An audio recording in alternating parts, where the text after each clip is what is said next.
Empat terdakwa dugaan kasus tindak pidana atas perjanjian hutang piutang dan batubara senilai 49,5 miliar rupiah kembali menjalani persidangan di Pengadilan Negeri Banjarbaru, Kalimantan Selatan pada Kamis lalu. Agenda persidangan kali ini adalah pemeriksaan terdakwa. Dalam persidangan yang dipimpin Hakim Ketua Rahmat Dahlan bersama dua anggotanya menggali sejumlah keterangan kepada keempat terdakwa terkait dugaan kasus penipuan dan penggelapan.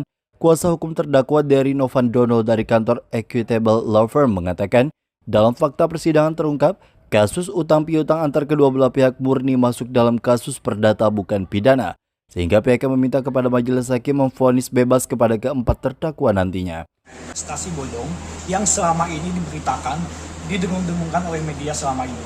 Jadi kasus ini adalah kasus utang piutang di antara para pihak. Oke, dan berdasarkan keterangan para ahli persidangan, ahli hukum pidana maupun perdata, telah menyatakan bahwa kasus ini murni ranah perdata dan tidak ada unsur pidana di dalam kasus ini. Dan oleh karena itulah, maka atas dasar itu kami meminta ataupun seharusnya Majelis Hakim Pengadilan Negeri Banjarbaru ini memutus bebas ataupun lepas terhadap klien kami mengingat pada fakta persidangan yang ada dan berlandaskan pada kebenaran dan keadilan.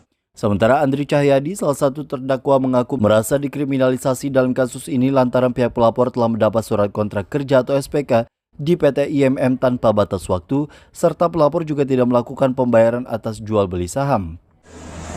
Ya, jadi dari apa yang kita alami selama beberapa waktu ini jelas-jelas bahwa tuduhan investasi bodong itu kan memang sama sekali tidak berdasar. Yang jelas bahwa Pak Haji Syar'i itu sudah mendapatkan haknya, yaitu berupa SPK menambang di lokasi PT IMM tanpa batas waktu untuk di blok 1 dan 2 yang cadangannya juga antara sampai 10 juta ton pada waktu itu.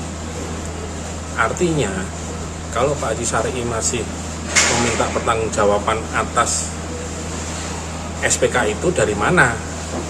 Yang ada justru saya meminta pertanggungjawaban kenapa SPK itu saya dengar dialihkan kepada pihak lain. Sebelumnya persidangan menghadirkan saksi ahli pidana Dr. Muzakir yang menyebut jika kasus ini masuk dalam ranah perdata dan tidak bisa dibawa ke tindak pidana. Rencananya persidangan akan kembali dilanjutkan pada pekan depan dengan pembacaan tuntutan terhadap 4 terdakwa. Tim Liputan Duta TV Banjarmasin.